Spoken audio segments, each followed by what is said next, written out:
Merci, mes chers présidents, chers collègues. Le sujet de ma présentation d'aujourd'hui peut être considéré sous plusieurs aspects différents. Je m'attarderai sur un aspect de la numérisation de l'activité administrative, à savoir celui concernant les lois procédurales fondamentales dans le domaine du fonctionnement des organismes de droit public et des tribunaux administratifs, plus précisément la loi sur la procédure administrative générale et la loi sur le contentieux administratif. Comme il s'agit d'un aspect complexe dont l'application s'est encore plus compliquée pendant la pandémie du virus Covid, les thèses et les faits que je vais présenter dans cette présentation, dans un souci de clarté et de visibilité, ont été extrêmement simplifiés. Au tout début, avant de la présentation elle-même, je voudrais vous rappeler que l'administration publique est plus qu'un simple appareil administratif. Par conséquent, pour comprendre le rôle énorme du ministère de la Justice et de l'administration dans le processus de numérisation, il est nécessaire de souligner ce qui en soi semble incontestable, c'est que l'administration publique doit agir dans l'intérêt public. Il n'existe pas un concept unique d'administration publique, mais partout l'administration renvoie à certaines activités. La spécificité de l'administration est que ses missions sont d'intérêt général.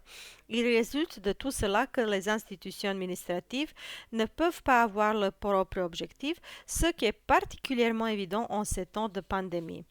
Chaque circonstance particulière est ainsi que la crise, en plus de ses conséquences, laisse de nouvelles opportunités. Certains changements dans le système d'administration publique causés par Covid-19 sont à court terme et cesseront de s'appliquer avec la fin de la pandémie. Mais certains de ces changements doivent être utilisés pour créer un système plus efficace. De nombreux citoyens en situation de pandémie ont reconnu l'importance des services numériques offerts par des autorités de droit public et cela indique que ces solutions numériques de qualité doivent continuer à être développées et appliquées dans le travail quotidien. Les fondements de l'activité administrative sont des réglementations de qualité, ce qui est particulièrement important lorsque le rôle et le fonctionnement des organismes de droit public changent. Par conséquence, à titre d'exemple de solution bonne et efficace pour notre système, je voudrais souligner les modifications apportées à deux lois administratives et procédurales clés, la loi sur la procédure administrative générale et la loi sur les contentieux administratifs. Le fonctionnement des organes de droit public est basé sur la loi sur la procédure administrative générale qui se concentre sur un ensemble d'activités ou de règles sur la base desquelles les organes de droit public agissent et sur la résolution cohérente et transparente des questions administratives spécifiques. Avec les dernières modifications apportées à la loi sur la procédure administrative générale, nous avons encore accéléré et modernisé la procédure administrative afin qu'ensemble de la procédure soit plus efficace, plus rapide et à moindre coût pour les parties prenantes. Nous avons introduit la règle Digital First, c'est-à-dire que nous avons prescrit que les organismes de droit public et les parties et les autres personnes participent à la procédure administrative communiquent principalement par voie électronique. Ainsi, la préférence est donnée à la communication électronique par rapport aux autres formes de communication afin d'accélérer le processus, ce qui est finalement dans l'intérêt des parties d'encourager la numérisation, de réaliser des économies pour tous les acteurs du processus. À la lumière des tendances mondiales et de nouvelles politiques de transformation numérique et verte de la Commission européenne, je voudrais certainement mentionner que ces changements contribueront également à la préservation de l'environnement. Cela, bien sûr, ne signifie pas que d'autres formes de communication entre les parties de l'organisme de droit public sont exclues et les mémoires à un organisme de droit public, autrement que par voie électronique, peuvent toujours être soumises directement par écrit, envoyées par la poste ou enregistré oralement dans le procès-verbal.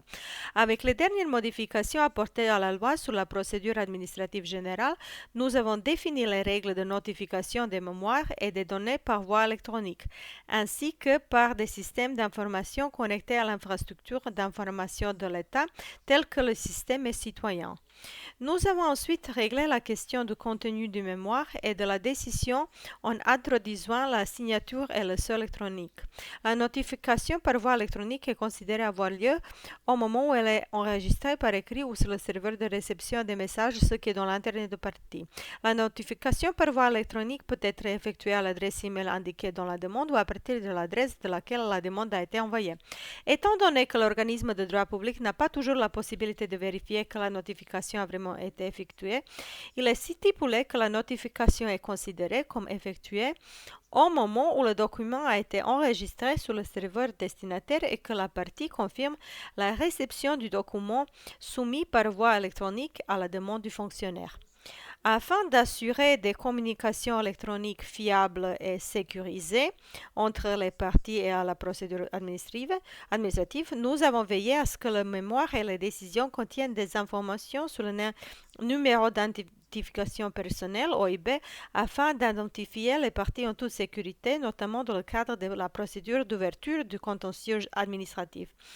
Nous avons également élaboré les dispositions régissant la signature électronique et la notification par voie électronique afin de les aligner sur les règles applicables. Les mémoires soumis sous forme électronique avec une signature qualifiée sont désormais considérés comme signés à la main. Une signature électronique qualifiée est assimilée à une signature manuscrite. Nous avons réglé la question de la notification plus en détail, c'est-à-dire libéraliser l'institut de notification de telle manière que nous avons prescrit que la notification électronique à la boîte utilisateur du système d'information connecté à l'infrastructure d'information de l'État est considérée comme une notification personnelle. Le document est retiré de la boîte de l'utilisateur par une confirmation via le système NIAS ou le système national d'identification qui permet aux citoyens d'utiliser les services publics avec succès et en toute sécurité, et la notification est considérée complète par une confirmation de réception du document ou l'expiration d'un délai de 8 jours à partir du jour où le document a été enregistré sur le serveur de la réception des messages, à moins qu'un délai plus court ne soit prescrit par la loi. Le projet développement et mise en œuvre de systèmes informatiques pour la surveillance de la loi sur la procédure administrative générale en 2019 a établi le système ZUP-IT, système d'information pour la collecte de données sur les procédures administratives.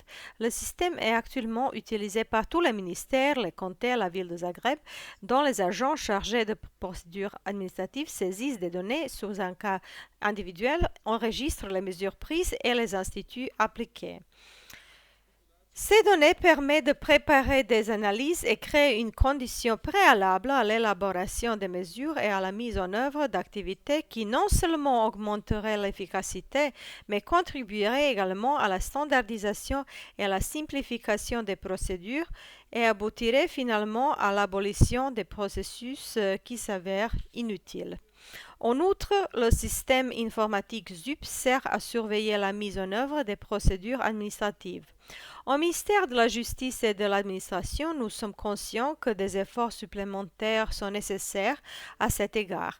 Par conséquent, nous préparons un projet qui améliorerait et affinerait ZUP-IT et éduquerait davantage les utilisateurs.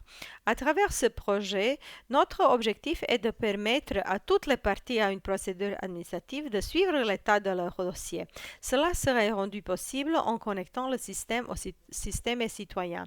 Ces changements, avec l'utilisation de nouvelles technologies telles que la notification électronique, la signature électronique et le sceau électronique dans la procédure administrative, accéléreront et simplifieront considérablement la procédure administrative et à long terme assureront une plus grande économie dans la conduite de la procédure administrative.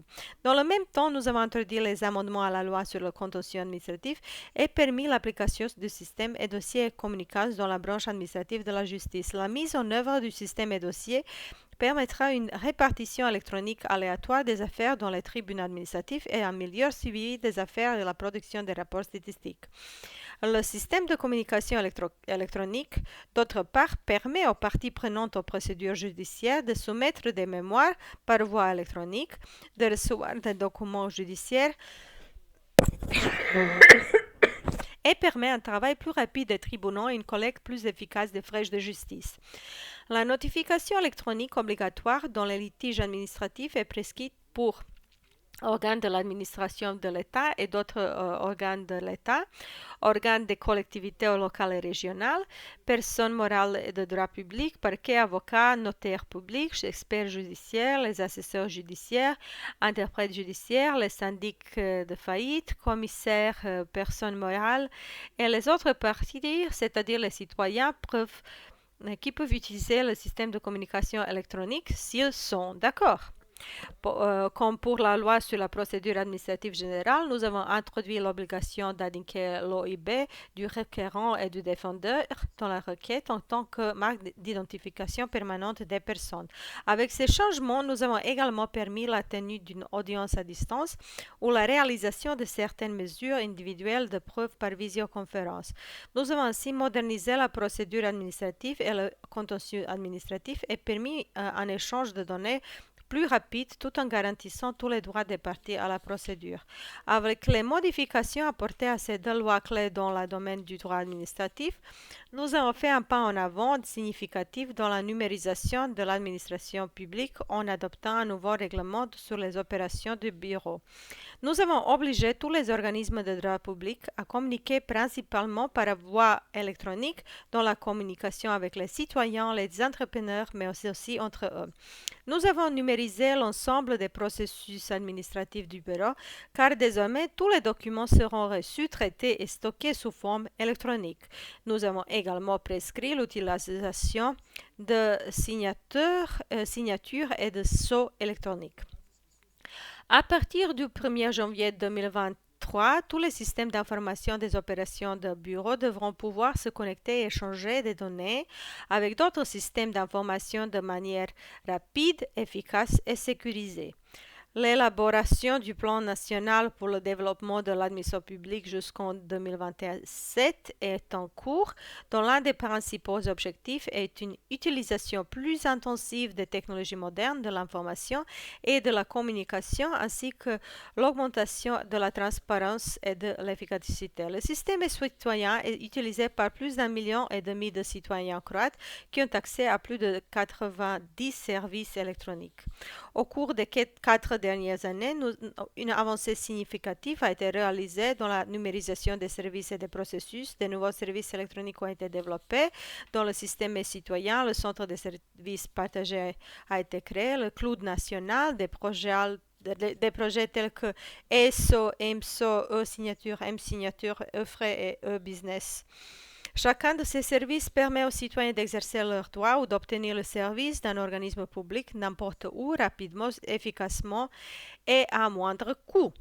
Cela s'est avéré particulièrement important dans les conditions de travail pandémiques. Nous allons certainement continuer à développer de nouveaux services dans cette direction. En réponse à la crise causée par la pandémie de coronavirus, l'Union européenne a mis en place le mécanisme de relance et de résilience Next Generation EU. La Croatie a développé un programme national de relance et de résilience d'une valeur de 47,5 milliards de kuna, dont environ 6% seront alloués à la numérisation. Plus de 2,8 milliards de kuna ont été fournis pour la mise en œuvre d'un total de 21 investissements en termes de transformation numérique de la société et de l'administration publique.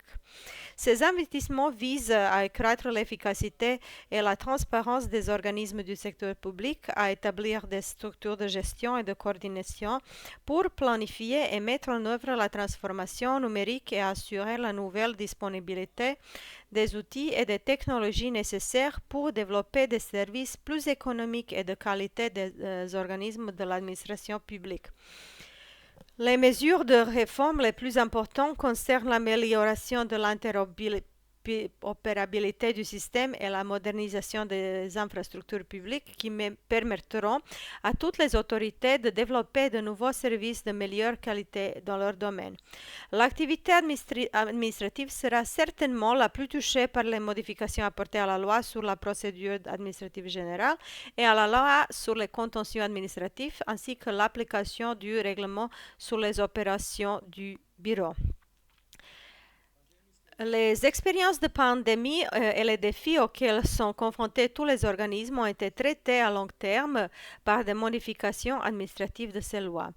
Ces changements sont la pierre angulaire de la modernisation et de la numérisation de l'administration publique et garantissent une protection juridictionnelle de qualité efficace pour les personnes dont les droits ont été affectés par l'action des organismes de droit public. Les fondements de l'administration publique moderne reposent sur la performance de haute qualité et l'efficacité du système, des normes élevées de prestation des services publics, la relation de confiance entre l'administration publique et les utilisateurs des services, un niveau élevé d'ouverture, de transparence et d'accessibilité des organismes publics, mais aussi sur un réseau d'information et de communication bien établi. Chacun de ces éléments contribue à préserver l'état de droit. Merci.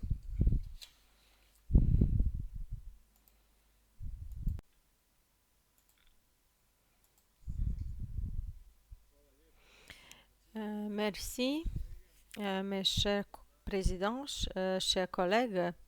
Le sujet de ma présentation d'aujourd'hui peut être considéré sous plusieurs aspects différents. Je m'attarderai sur un aspect de la numérisation de l'activité administrative, à savoir celui concernant les lois procédurales fondamentales dans le domaine du fonctionnement des organismes de droit public et des tribunaux administratifs, plus précisément la loi sur la procédure administrative générale et la loi sur le contentieux administratif. Comme il s'agit d'un aspect complexe dont l'application s'est encore plus compliquée pendant la pandémie du virus Covid, les thèses et les faits que je vais présenter dans cette présentation, dans un souci de clarté et de visibilité, ont été extrêmement simplifiés. Au tout début, avant de la présentation elle-même, je voudrais vous rappeler que l'administration publique est plus qu'un simple appareil administratif.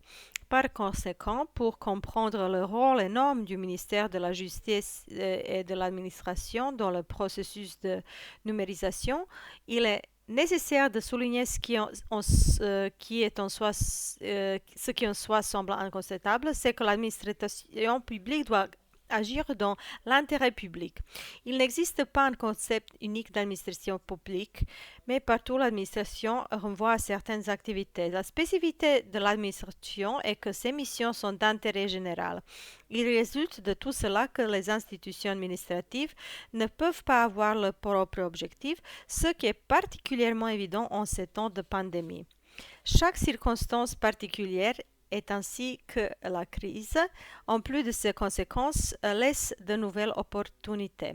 Certains changements dans le système d'administration publique causés par Covid-19 sont à court terme et cesseront de s'appliquer avec la fin de la pandémie. Mais certains de ces changements doivent être utilisés pour créer un système plus efficace. De nombreux citoyens en situation de pandémie ont reconnu l'importance des services numériques offerts par des autorités de droit public et cela indique que ces solutions numériques de qualité doivent continuer à être développées et appliquées dans le travail quotidien.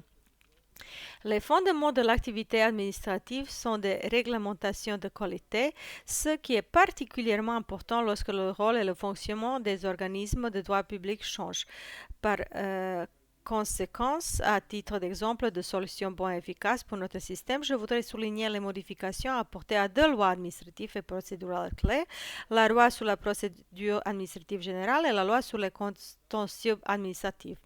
Le fonctionnement des organes de droit public est basé sur la loi sur la procédure administrative générale qui se concentre sur un ensemble d'activités ou de règles sur la base desquelles les organes de droit public agissent et sur la résolution cohérente et transparente des questions administratives spécifiques. Avec les dernières modifications apportées à la loi sur la procédure administrative générale, nous avons encore accéléré et modernisé la procédure administrative afin qu'ensemble de la procédure soit plus efficace, plus rapide et à moindre coût pour les parties prenantes. Nous avons introduit la règle Digital First, c'est-à-dire que nous avons prescrit que les organismes de droit public et les parties et les autres personnes participent à la procédure administrative principalement par voie électronique.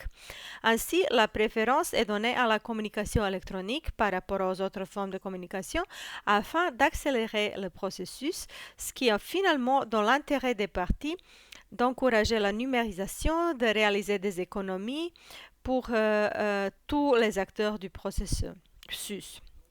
À la lumière des tendances mondiales et de nouvelles politiques de transformation numérique et verte de la Commission européenne, je voudrais certainement mentionner que ces changements contribueront également à la préservation de l'environnement. Cela, bien sûr, ne signifie pas que d'autres formes de communication entre les parties de l'organisme de droit public sont exclues et les mémoires à un organisme de droit public, autrement que par voie électronique, peuvent toujours être soumises directement par écrit, envoyées par la poste ou enregistrées oralement dans le procès verbal. Avec les dernières modifications apportées à la loi sur la procédure administrative générale, nous avons défini les règles de notification des mémoires et des données par voie électronique, ainsi que par des systèmes d'information connectés à l'infrastructure d'information de l'État, tels que le système citoyen. Nous